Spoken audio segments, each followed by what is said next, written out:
The sadness is so strong in me right now after the year of COVID and working at a cancer center that I'm not sure I can work in healthcare much longer.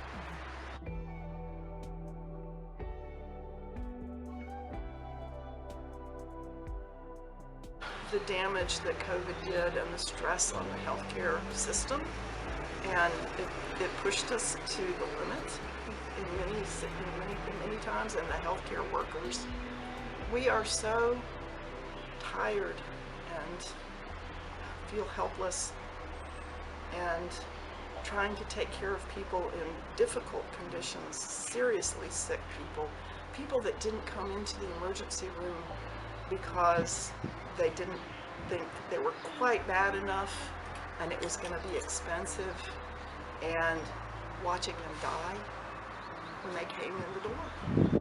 It's been a moral injury on all the people in healthcare this past year.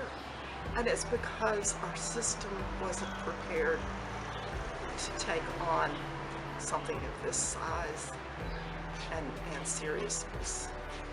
And we're all struggling. Afterward comes the trauma, comes the post-trauma stress. And that's, I think, where a lot of healthcare workers are right now.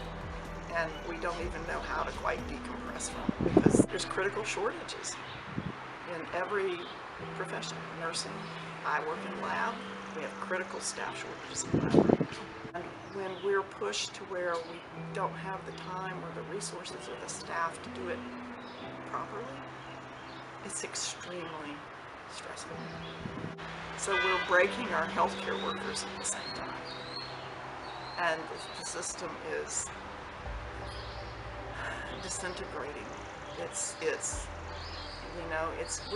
We're at a point where if we don't do something, even people with resources and money and insurance aren't going to be able to get the level of care that we are capable of providing in this country. Mm-hmm. We're paying for it. We're paying for it through our taxes. We're paying already. We're paying for it through higher premiums and deductibles, through the health insurance corporate structure. We're paying for it in just the cost of healthcare.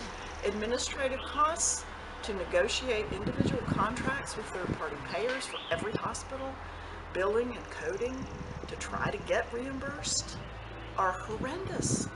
Horrendous. A single payer system would simplify and would clarify the rules. Trying to get pre-authorization for procedures is tremendously time-consuming and requires people. It requires resources to do that.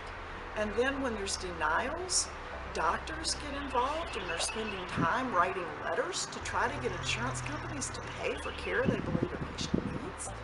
It takes time and resources away from patient care. Tweaking or trying to fix the current system is not going to work. From what I know from the patient side and from what I know from working in the system, we have to go big. We have to provide this as a right. I just implore my representative, Kathy Manning, to look at Medicare for all or universal health care, single payer, whatever you want to call it, it's just a term, as the start of a solution.